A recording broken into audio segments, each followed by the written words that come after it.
I'd heard that there was a castle here, and I just wanted to explore it, really. Knew that there was this mound and wanted to see, is that where the castle was? What did you do next?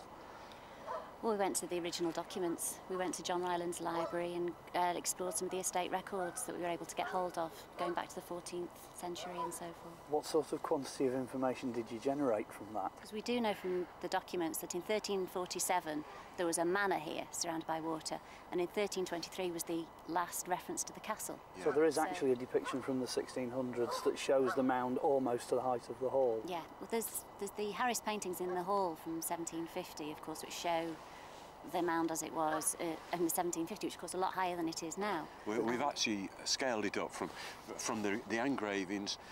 Van Diest was another painting, and the John Harris paintings, which are in the hall. We actually scaled it up, and it's quite a few feet above the hall now.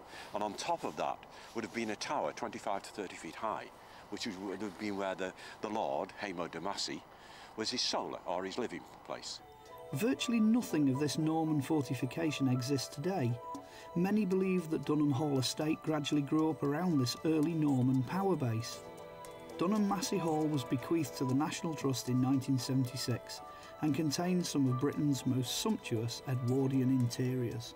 The present house actually dates from about the 1720s.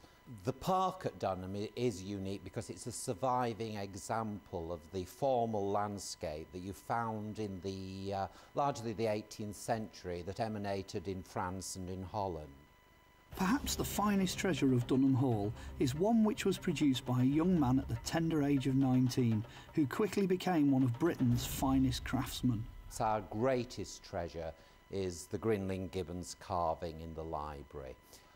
It is a remarkable piece of work. He was 19 years old, and every time I go into the library and look at that carving, I feel so full of admiration that someone had so much talent, so much skill when he was 19.